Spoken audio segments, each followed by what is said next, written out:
Hello, everyone. Welcome to Bloomerangas podcast. I'm very excited to introduce you today to Monika Bielskyte, who is a futurist and a creative visionary. And she is working at the intersection of culture, technology, and speculative futures. So she really has a very interesting background, and I can't wait to learn more about what she does.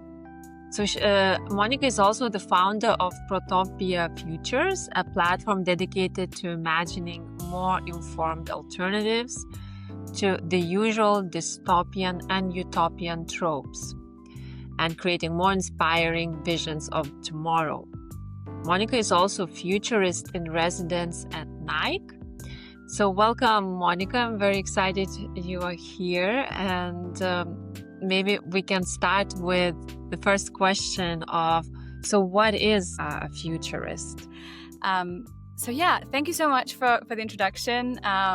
Besides being a futurist and resident at Nike, I have recently also joined EY's Luminary expert circle, as well as being a futurist advisor to Climate Spring and Inclusive AI Lab. So there's quite a lot going on.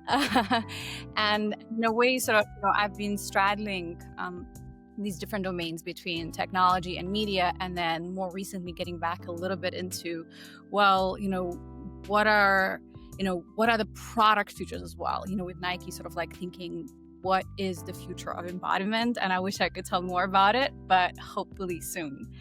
As per your question, what is being a futurist? A lot of the times, people associate being a futurist with trend forecasting. And in fact, within this domain, a lot of historical futurists have very much been tech evangelists.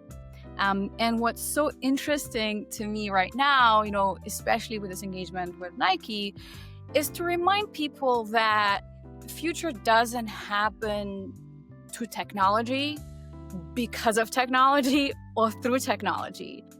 Fundamentally, future happens to our bodies, because of our bodies, and through our bodies. And of course, the mind is embodied, and that's part of our body and cannot be separated. Our mind, our consciousness is not, a bunch of mathematical calculations happening through the algorithm hidden within the gray matter of our skull. It's something much more complex, much more embodied in that physical, organic reality of the ecosystem of life.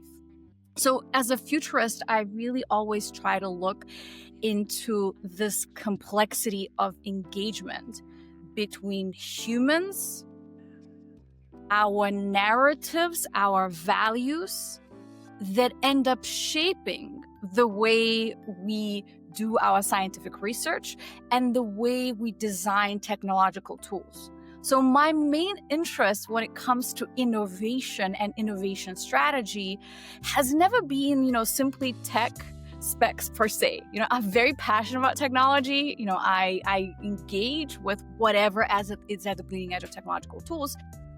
But my question always is, well, what is the impact? What does it do to me, to you, to us, and to how we live, and what is the kind of impact we are having in that cohabitation relationship with all other life on this planet. So to be a futurist, of course, you have to understand the trends, right? Like what is emerging right now, and not just what is at the cutting edge, but really what is at the bleeding edge.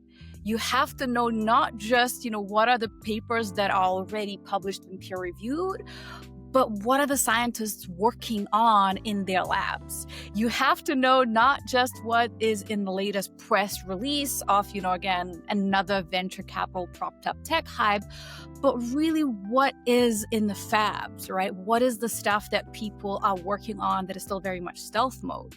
And extrapolate, what is real, what could be having impact, and what is mostly bullshit, right? That serves somebody's particular narrative, because we know that economics is also about the narratives. It has always been driven by the narrative. So that understanding the trends is the foundation, but you cannot stay just there at that very superficial level, or you remain a trend forecaster. As a futurist, as a foresight practitioner, you have to also kind of really reckon with, what is most probable, extrapolating from a status quo. What is most likely, right? First, then what is probable, and then what is actually desirable? What kind of future we would actually like to inhabit? And then if the current extrapolation from the existing status quo trends is not something that we would happily want to embrace and inhabit and consider that this is going to be something good for our lives, and not just for our own individual lives, right? Because we're all interconnected as a humanity and as all species, you have to really think of that broader picture, right? How your success is intertwined with the success of the rest of, again, life that you are interdependent with. Then you have to understand, well, how do we shape that? If we're not satisfied with the current trajectory, then how do we shape for the new one, right? So when, as a futurist, you work with the companies, you should make them uncomfortable, right? You should make them see what are these avenues that they are not currently seeing. And unfortunately, that's not necessarily something that my field has been known for. A lot of the times, futurists go to the corporations, deliver their keynotes, everybody applauds, and it just feels like a luxury item to make everybody feel like, oh, we heard something cool about the future. Yeah, that's Rather so true. than something that challenges your assumptions and makes you really consider, what are you not prepared for? What are these challenges? And then maybe one last thing that I really need to add, in order to do this job well, you have to not just be interested in the future. You have to understand the past, right? And not just the past of science, scientific history, technological history, but cultural, social, geopolitical histories, because all of that stuff interplays. You need to understand what brought us to this moment, what this status quo was manufactured off, and not just what type of actions, but what kind of narratives, what kind of ideas, what kind of visions. Because unless you understand, how the status quo is manufactured, you will not be able to imagine something that can break out of it, right? If you're not happy with this pattern, you need to understand how you came about to this pattern, and then imagine something beyond it, but not some kind of magical thinking, hippy-dippy, everything's gonna turn out all right, sort of optimistic attitude, but a very realistic attitude, because you address the issues that need to be addressed in order, again, to see that something is possible beyond the status quo. Because something always is possible beyond the status quo. To say that, to do things the way we have done is just human nature, that's incredibly lazy. So this is a very big answer to what it is to be a futurist, for me, personally, but also that it's not what it has always been within this field. Wonderful. That sounds very interesting and full of depth, and I can imagine that you help then companies to really analyze the past, right, and then help them imagine what is possible within these horizons, right, that are emerging. So I can imagine that your role would be, if we practically see in what context companies could hire you or work with you, would that be in like business strategy, product development, innovation, right? So in my work process, the foundation of it is research. And, I say it's like 90% of it. And then synthesizing it and delivering it is maybe 10, 15, not more than 20%. When I do research, all my research is based on leaning into the insights of the people that are at the bleeding edge, meaning they are smarter than me in their own specific fields. And my role is to understand, well, how all of that interacts beyond just specific outcomes, technical or business outcomes within that field, but what are really societal outcomes of the interactions between the silos of these fields, right? The way I have worked, based on different projects, based on different roles, has been as an external expert. That's kind of, I think, what is the role shaping up to be with EY, for the company to lean in for the internal projects and for some of the external facing projects. As of Nike, as I said, I can't yet publicly share much more about it. Yeah, sure. But sometimes it has been very limited working with people within innovation R&D departments. But for me, in the ideal cases, it has been really kind of engaging with that entire feedback loop, right? Understanding what is this moment that we are in the world, how nothing, especially since the pandemic, I believe there was no normal ever to really go back to, but the pandemic has really proven the point that I was trying to prove for like a decade prior, that we need to, if we are creating product, whatever we do, right? Doesn't matter if it's a physical product, if it's media IP, if it's new sort of design paradigm policy, whatever we are doing right now has to exist in the future. And certain projects will be relevant in the future for the next few years. And then certain things when it comes to policy, when it comes to sort of, urban design, kind of reimagining future of cities, that's something that might be relevant for hundreds of years, right? So whatever that we do will exist in the future. The future is, as my colleague and peer Janka Gorfinkel says, exclusively radical, right? There's nothing that will look like more of the same. Future will be different. So you need to understand, well, what is that future context? What is that the world needs? Maybe without them saying that is what they want, right? You need to identify that real unspoken need that you have to become capable of catering to. And then also, while you do that, how do you do that over the long term, right? Because if you cater to something that is a want that is built on some kind of extractive model, on some kind of destructive model, then you're still stuck in that old paradigm of user-centered design. You think of people that you engage with, your customers especially, but sometimes even your workforce or talent as users. And what is the other industry that looks at it like that? Drug dealers, right? And what happens if you deliver a product that is very successful, maybe in the short term, but is built on some incredibly violent, extractive or destructive sort of paradigm, is that sooner or later, either the users have to stop using it, or there's no more that user, right? So you have to think of what are these systems of resiliency? How do you build, design, grow for the long term? And those insights need to inform what actually you end up prioritizing in your research lab.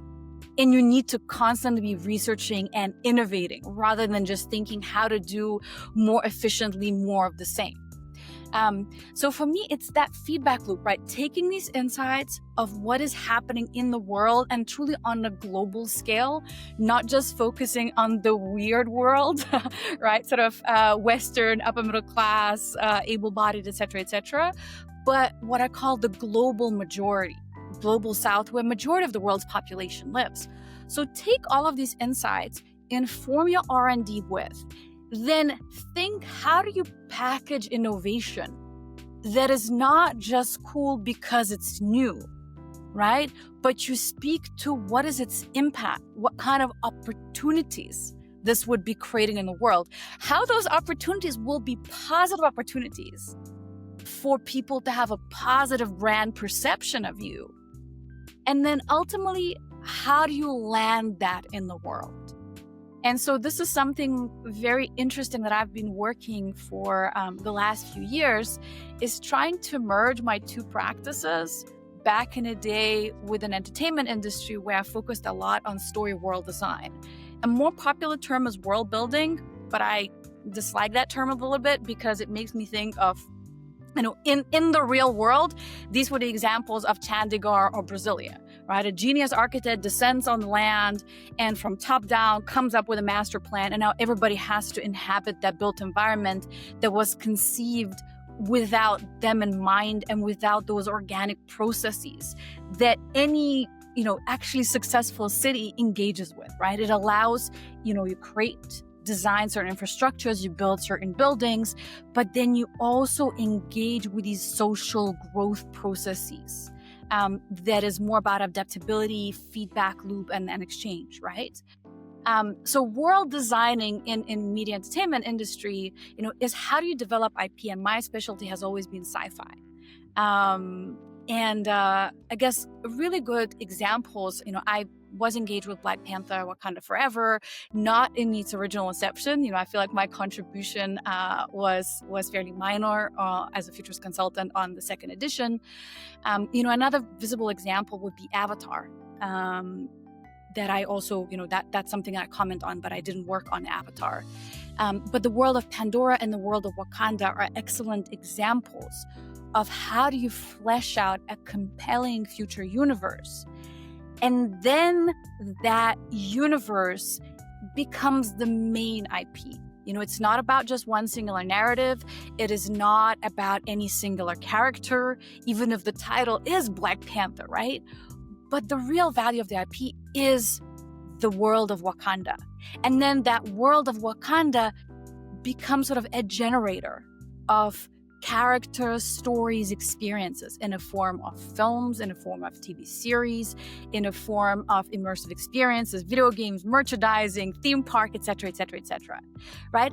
And that's something that makes fans engage with it, like want to belong to that world. It's almost like blurs the boundaries between the fictionality and the physicality. And this is something that very few real world brands or governments have succeeded in doing. Right. And I believe at this moment in time where our narratives, as in verbal narratives, have become very easily misinterpreted, sometimes purposely so. Just look at what happened with, World Economic Forum's The Great Reset or 15-Minute City that become, these manifestos that have very positive intentions became fodder for conspiracies, is because words are very easy to misinterpret. And also words, they don't create a degree of cohesiveness that really helps you understand where you stand and what you stand for as a nation state, as a company, as a media production house, etc., etc. And so I think there's this really, really interesting momentum to see how do we take these lessons from the entertainment and find a way to fuse it with edutainment, entertaining experience, but that delivers real knowledge, that delivers educational value, to build much stronger relationships, again, with your customers, with the citizens, with the inhabitants, if in case you're a city. How do you depict the kind of future that people should be excited about? And I think it's so important to find a way in order to do that successfully, to really bridge these worlds of the nerds and the Imagineers and really show how we can come together and communicate a future that is both realistic, science-informed, but also joyous, exciting, something that would unite us around that yes vision. Love that. So I could imagine that it's the companies that would, or the organizations like government organizations that would take this step towards, daring to imagine and daring to bring new worlds to the people would be pretty big, right? It's because a lot of smaller companies, unless you are like a well-funded startup, they don't have the time to think about that, right? They are just concerned about surviving. So would you mind telling a little bit about the kind of clients that you work with that really can afford, have the time and the capacity to be doing what you are facilitating, really, to create new worlds for the people? I would actually challenge that assumption. Of course, when you're a company at a certain scale, it just becomes a wish list, who are the most talented, visionary, innovative people that you want to bring on board. And you should, right? Like, you should bring in people that will challenge your assumptions. But as I said, any company that wants to exist in the future, in a way, has to engage with that exercise. It's not just major, incredibly wealthy cities, but even smaller towns, smaller nation states that have to engage with what is the future that we are designing for? What is the future that we want to inhabit? Of course, it might be a bit harder for you to bring a Nobel Prize winning scientist as your science advisor, or even as, not direct science advisor for the specific product, but as somebody that informs, the insights for the kind of world that you're building for. But you can still do things on a smaller scale, and you should. Right? All of us, no matter, how small or how busy we feel in the moment, unless we engage in that exercise of prototyping futures, of imagining scenarios. And this is where, for example, dystopian scenarios are very useful, right? You have to always think how this positive thing, how these positive intentions that I have with releasing this new thing into the world, how it actually could be undermined, weaponized, by an adversary government, by a terrorist group, by your competitor, et cetera, right? And then you juxtapose that with what I call, based on my framework, Protopia Futures Design Framework, a more realistic yet hopeful future scenario. Again, that is science, data informed, yet that imagines beyond the status quo. So hopeful future visioning based on real science and data insights. That's what really Protopia is about. Whereas Utopia is some kind of magical leapfrogging into the clouds that, a lot of the times actually is just a reverse side coin of dystopia, because it's a finite vision that makes all of these assumptions, that doesn't include, really sort of, again, inclusive insights. It just looks at sort of the most privileged group and how they see the future, et cetera. So utopians, especially techno-utopias, are not really helpful. So what I suggest is juxtapose those dystopian scenario planning that really builds in resilience within your organization with Protopian scenarios. And Protopian scenarios sort of delineated as like, what is your closest term goal? Then how does that take you towards your hopeful and much more ambitious, yet still very reality grounded midterm vision? And then what is the big end goal that might, take more than your own lifetime to achieve? That might take some kind of global collaboration, et cetera, to achieve. That future prototyping center is really, really important to all organizations, no matter how big or small. Makes sense. Yeah, I'm convinced now. One of the recent roles that I joined, as I mentioned, is at this organization, Climate Spring. And their work is very, very similar to what I've been doing in the past, trying to invite people to imagine more regenerative, hopeful futures. But they are phenomenally good at sourcing the philanthropic funding to actually make that happen and build all these structures around it. They are always focused exclusively in the realm of long format media, so films and TV series. If we say that we want to see that better future, well, how do we actually work towards it? And then they organize, writers' retreats. They work very closely. I mean, the new partner of Climate Spring is former sustainability head at Netflix. So they work with all these sort of institutional organizations, right, to make it just much more practically feasible to imagine hopeful future storytelling while still making it very compelling for the audiences. And what I say is that something like that is needed not just in the media, but it's needed sort of across the board.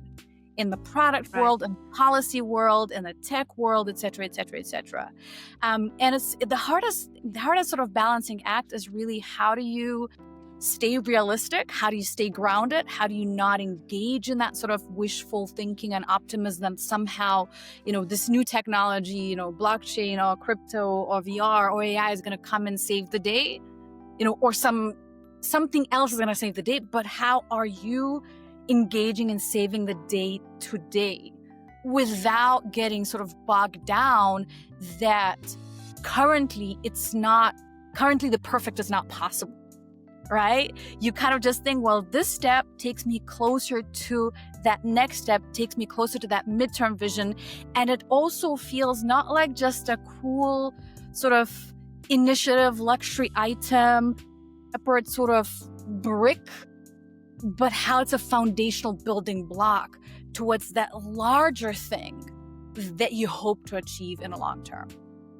So, I mean, with everything we do, with what students decide to go and study in university, you are prototyping your own future scenario.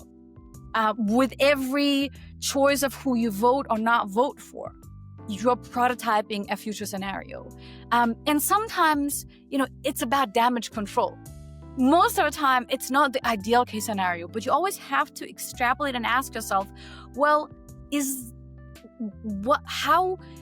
action might feel very morally right. I feel this justified anger at this particular situation, but where is this taking me?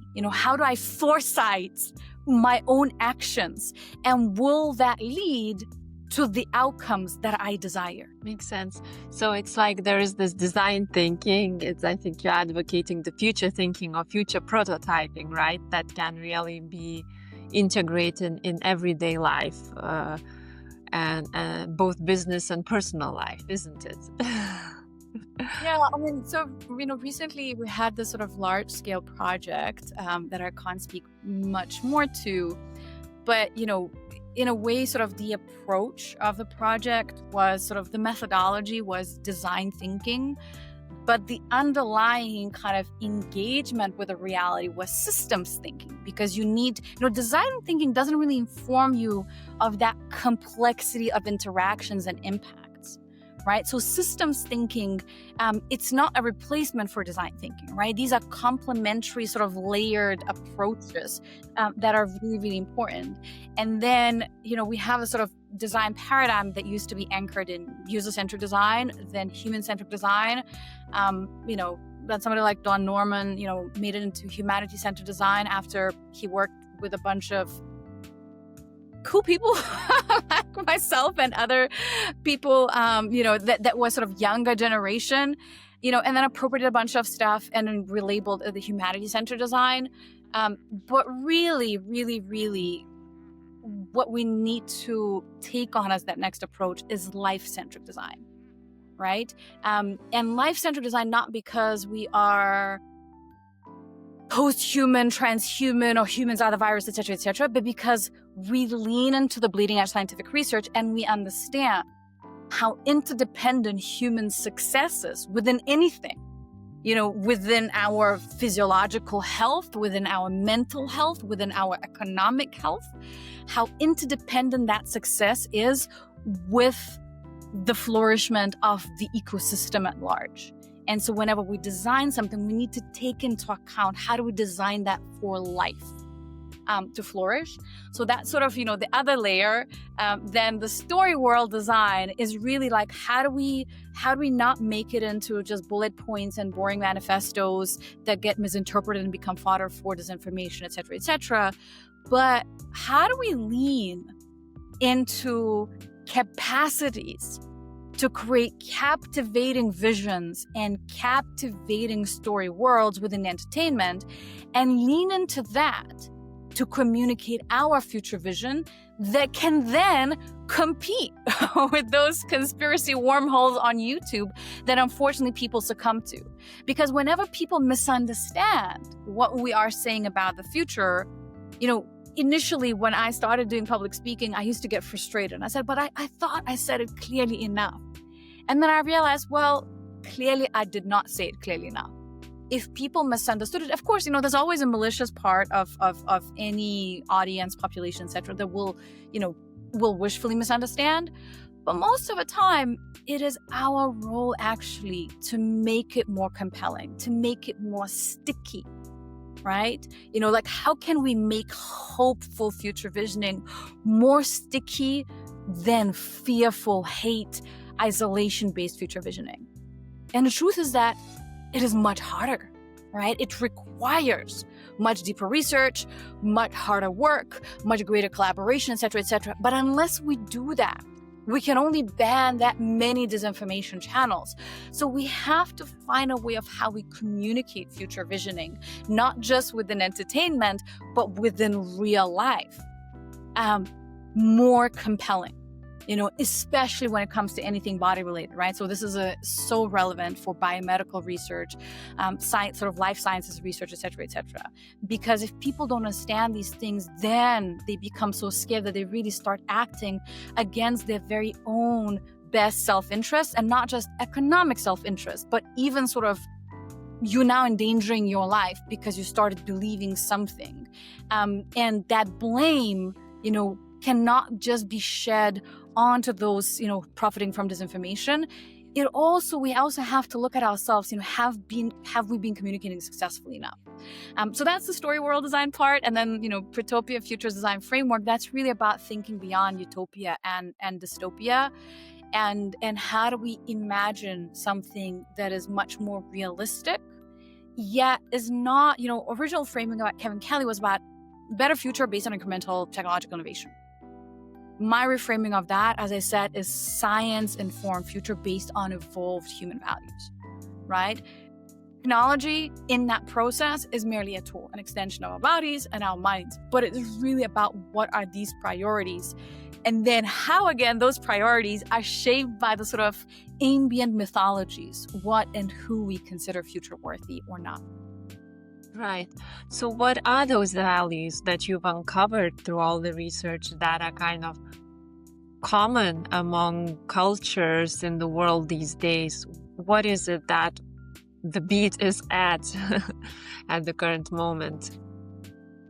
Well, I think it's really, really changing. I think so much of our, what seems futuristic to us, unfortunately has been shaped by sci-fi storytelling that was anchored in scientific understanding of the world from early, mid, at most late 20th century. That's why we still think that rockets and silicon tech is more futuristic than biology. Whereas the reality that the bleeding edge scientific research is pointing to is that there's no more advanced technology than life itself. Like silicon-based data storage is extraordinary, and it brought us to this moment, but DNA-based data storage is much more advanced. Now, until we have DNA-based microchips in other format than a sort of experimental research in labs, it's going to take us a very long time until we have sort of all these advanced biomaterials that self-repair, that are not sort of, taking what we labeled as natural resources on the planet, turn them into goods, turn them into waste. That transition is not going to happen overnight, right? But this is actually what is the most futuristic approach. And it will take us time. It's going to be an evolution rather than a revolution.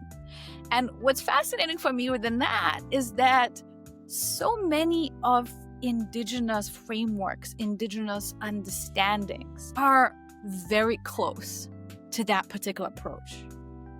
And I think why they're close is because they were built on the power of observation and really understanding that you are part of the landscape and your success is codependent with all this other life on Earth. Right?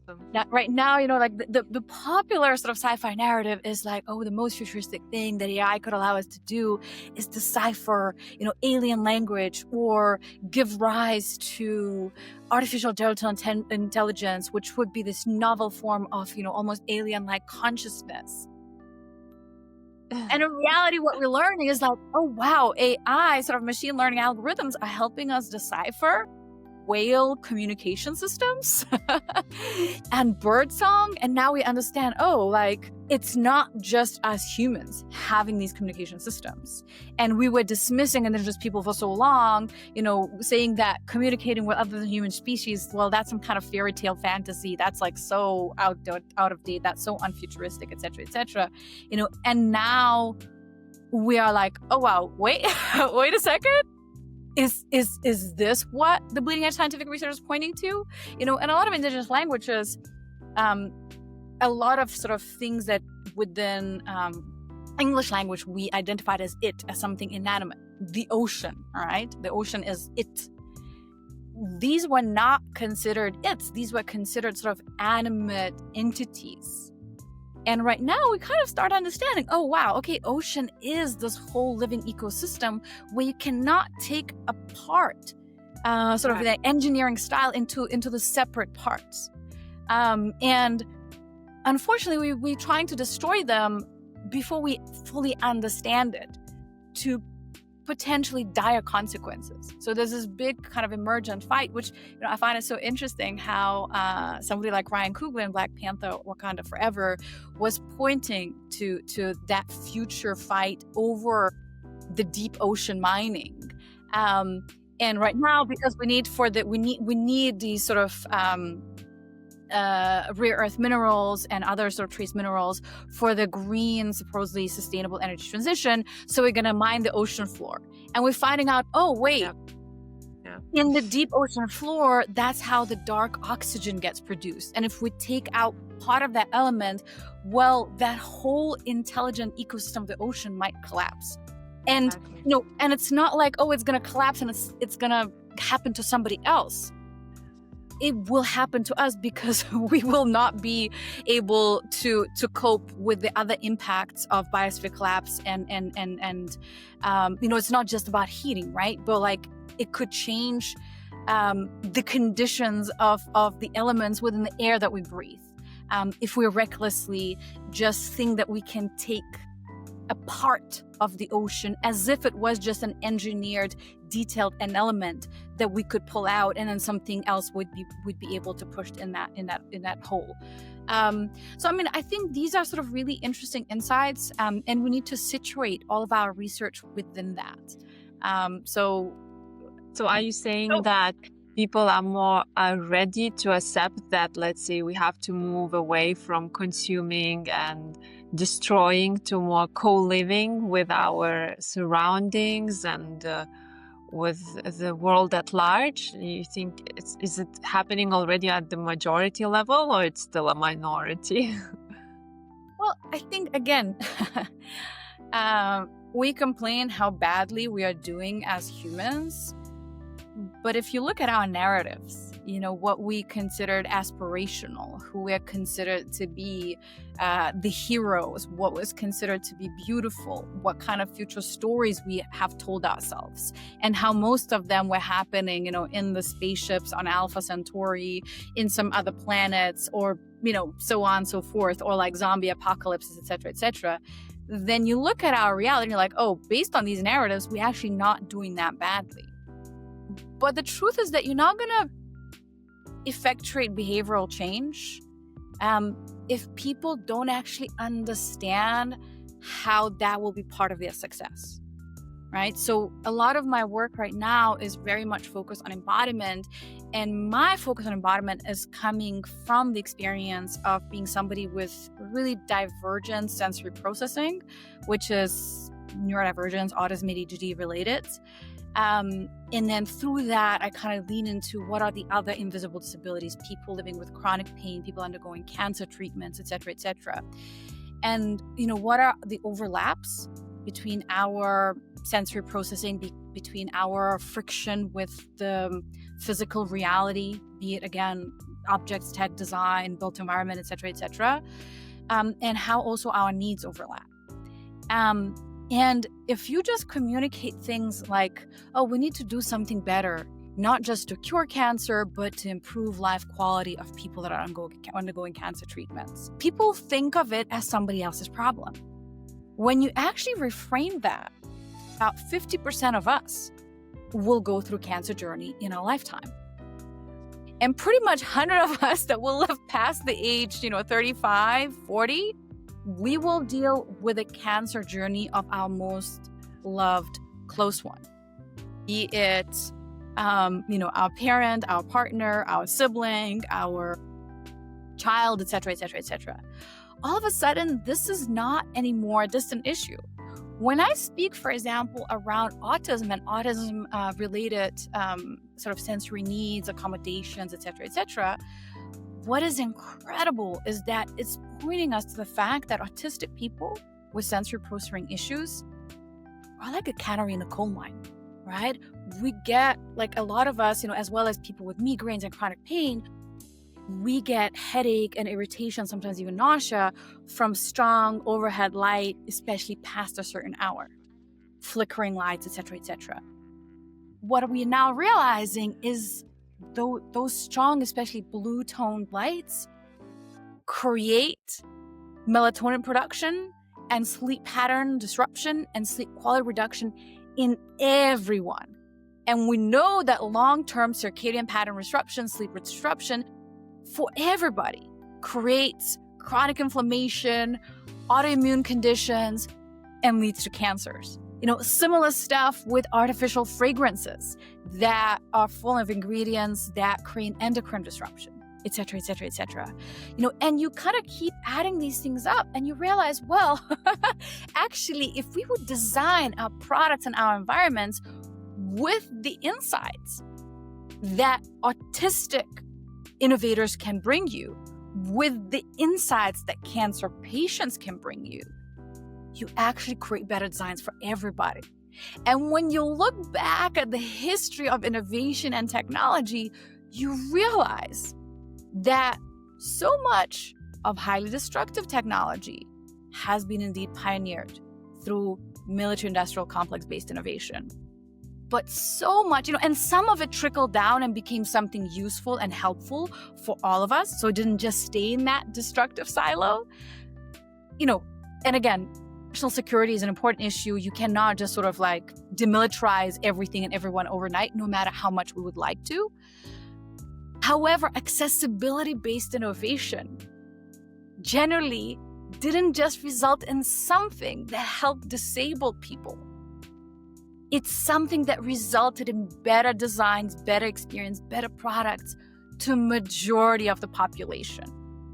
And so similarly, right now it's a whole new story that we need to begin telling around life-centric design that really turns on its head the outdated story we had around climate change and climate action as if it's some kind of charity we're doing for something else, for somebody else, for other species, etc., etc. Because whenever we actually understand fully, how this thing directly affects us, the behavior starts to change. It does not change overnight, right? It takes time. But we're seeing right now how, for example, sports, right? Sports used to be something that was, an activity that we used to do as some kind of, again, a luxury item when we have time, when we are available, when we are children, right? And we feel like we deserve, like as parents, we feel like our children deserve to play. But as parents, we feel that we do not deserve to play. But right now, when we understand the impact of embodied sort of moving and engaging with our physicality, not just to look good, right? But how that completely intertwines with the rest of our physical health, with our longevity projection, with our mental health, with our relationships and how we show up for each other and how important is that play. All of a sudden, these behaviors begin to change. Super long time ago, I feel like almost 10 years ago, I was brought in to consult like this alcohol conglomerate. And normally I would most definitely refuse that kind of job because I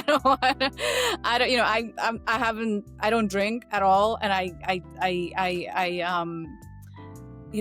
again, I studied the impact that alcohol has on our bodies, which kind of made me be like, I don't really enjoy it. And then on top of that, that has all of this impact. I just don't need to do that. I will never give in to social pressure to do it because, again, I understand its impact. And also, I guess by understanding this impact, it also just became not something appealing at all to me. However, almost like 10 years ago or something like that, I was brought into that project and there was an opportunity to push that conglomerate to think differently in where the future of their business is. And at that time, it was peak alcohol. But I was telling to them that I'm identifying these pioneering, not minority trends, not fluke trends, but what I saw was not just noise. It was a signal among the noise of a trend of especially younger people drinking less and less alcohol and becoming more and more, as the knowledge around the damage that alcohol does, I think we remember when we were young, people would say, older people, our uncles, aunties, grannies, grandpas used to say, oh, a nightcap helps me to fall asleep. But by now we understand that it might help you to fall asleep, but your sleep quality is so drastically reduced. And that's why you feel like shit the next day. So with all of these understandings coming together with the context of a gig economy and us being able to afford less and less of not being able to show up in our work lives, in our personal lives, etc., young people will start drinking less and less. And not just young people, but even some older generations. And at that time, again, it was peak alcohol. So the company did not want to see that. But I was suggesting, look, there's all these other trajectories that you could be going to. And it's not just having mocktails, low sugar, artificial sugar, whatever drinks, but, what are the health drinks that could have some kind of boosting capacities that would give you sort of additional energy, not just sort of caffeine based, but, healthy ingredient based, et cetera, and how, if you understand that right now, you can ready yourself for the future. And once that momentum fully manifests in the market, you already will have had all that input and you will not be sort of caught surprised with who would have known? Well, people have known, you just didn't want to listen to them because this was an inconvenient truth that was challenging the very base assumptions of your business. And I feel like it's like that with sort of every single thing. It's not so much that the world is ready for more positive change, but that the better, the more informed stories we tell, the more people feel like that will be part of their own success, right? And it's only when it affects them in that most direct manner that these behaviors begin to change. And they don't change overnight because we still have that inertia that is dragging us in what is labeled as human nature, but it is not. It's just that inertia that you need to find a way to not preach against, but to inspire to direct in some more positive trajectory. And I think that's how you begin to change. And you cannot get discouraged, again, when the change doesn't happen instantaneously. It's change is arduous work, and you just need to keep going at it and keep adapting and innovating for context-specific situation. Right. So a lot of our listeners are either strategists, designers, or creative people who work with brands. What would you recommend for them to think about based on how you see where companies are going and where we are going as a civilization? What would you say would be like a profession of the future or the brand of the future, and where would you see the creativity evolving based on how you see where we are moving forward? So, as I said, everything is contextual, right? There is no such thing as one universal advice. There are some good universal advices of what not to do. So my first advice of what not to do is never design for, always design with, right? Whenever you think, again, and that's design thinking has a lot of that legacy of, thinking that by just dropping into a particular context in a particular community, spending a few days or weeks or months there, now you figured it out and now it's done. in the future, nothing will ever be done. Historically, nothing has ever been just done, right? We are in this constant flow of change and transformation. It's just now that we have more and more potent technological tools, sometimes the future feels like it's changing at that exponential pace, but it's never linear, right? There are these hiccups, there are backtrackings. I mean, we see what's happening in the geopolitical landscape. So we need to be adaptable. And the way to be adaptable is really engage in a very profound way, especially with those living at the bleeding edge of impact of whatever that thing is that we are focused on. Policy, built environment, technology, media, etc., etc. So we have to always seek out these inconvenient insights of people that have visceral understanding of how this could really land, rather than just what are our intentions, right? So you need to engage with that. You need to understand how that will benefit you, that it's not some kind of charity work, DI, whatever stuff that you do because you're so nice, but it's something that you do because you want to make your product, your platform, your policy, your city better, right? This is about successfully designing for future resiliency and innovation that actually matters. Right? So that's sort of like the what not to do, and then hopefully kind of how to do it a little bit better. And then, the brands and professions of the future, for me, that's with an S at the end. It's about plurality that is contextually relevant. Again, I believe that the future frontier is biological, like facts. I saw that recently, even somebody that I quite disagree with, Noah Yuval Harari, who I've critiqued on so many fronts of, him speaking how, AI is this alien intelligence. And, I feel like he's done sort of amazing anthropological work, but a lot of his sort of future extrapolations kind of missed the point. He was the person that said pandemics is going to be a thing of the past. And then when the pandemic happened, people were calling him to be like, oh, so what is going to be the post-pandemic future? I'm like, wait a second. This person, again, some brilliant insights in some of the historical analysis. Not all brilliant insights, but some truly brilliant insights on how storytelling shapes reality, etc., etc.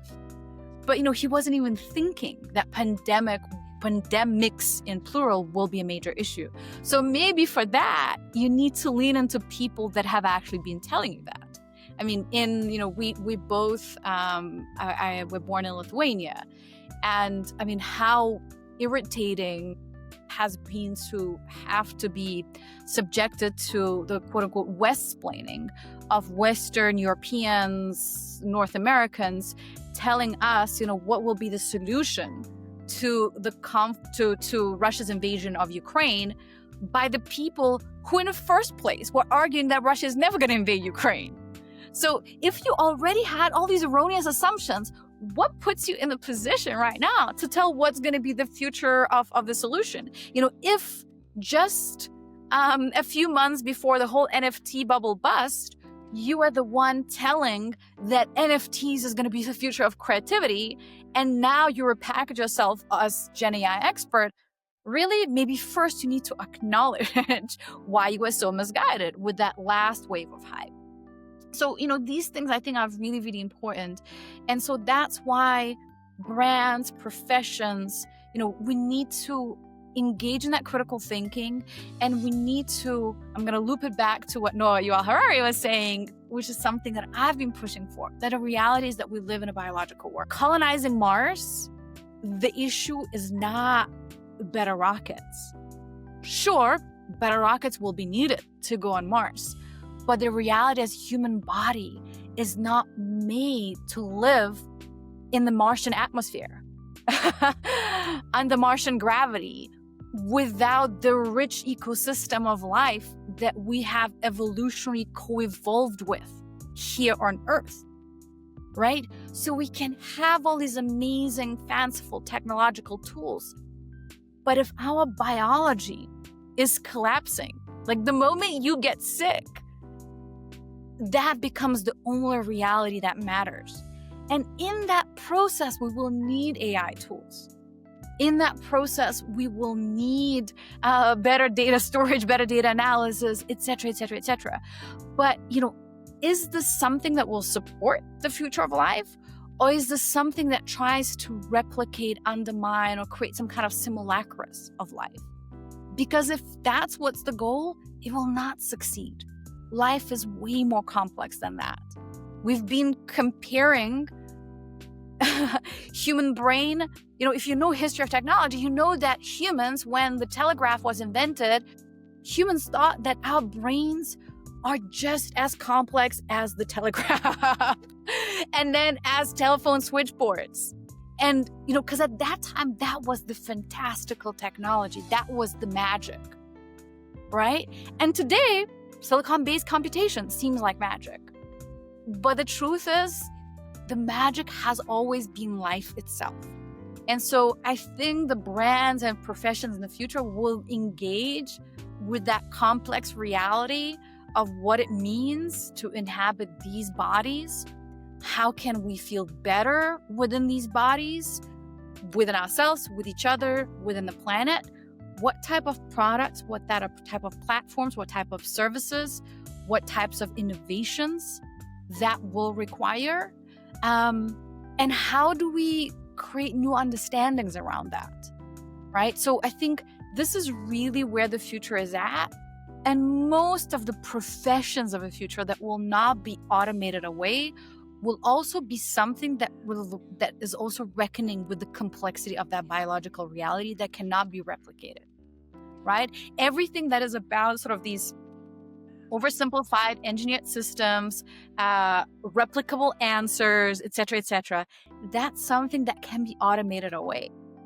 What's interesting within creativity, right, is that for the longest time, we have prized the most within the sci-fi world, within visual effects, people that were designing Iron Man superhero suits or Star Wars spacecraft, because these were sort of elements of the highest grossing IPs. But now when we have all of these inputs, it becomes so easy to generate more of that. If you want to generate a future vision of destroyed dystopian New York City and make it beautiful, make it gorgeous, make it immersive, generative AI is really good at that. But if you want it to generate a future vision of a locale, a city, a place, somewhere less familiar in the global majority world that is grounded in the reality of a local cultural complexity, traditions, et cetera, architecture, social history, et cetera. And on top of that, you want to make it not dystopian, but regenerative. AI is incredibly bad at that because it requires these insights that have been missed, that have been overlooked in a data set. Whenever you're also trying to bridge different domains and see what happens, really across those silos when these insights meet. Again, that's another area that is very hard for machine learning systems to automate. What all of this thing points in is that all of the stuff that I think is the future of brands, of professions, of strategy, is where imagination and creativity, being able to conceive of possibilities that we have not yet perceived. Not just sort of hybridization of something previously done, but entirely new insights based on grounding and, again, data and scientific reality, based on that sort of that nerdiness and understanding how reality is shaped. So I think this is really, really where the future is at.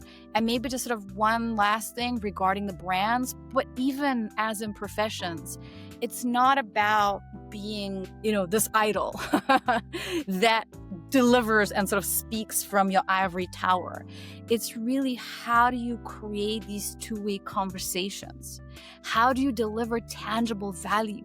How do you come at it with the energy that makes people want to be part of your team?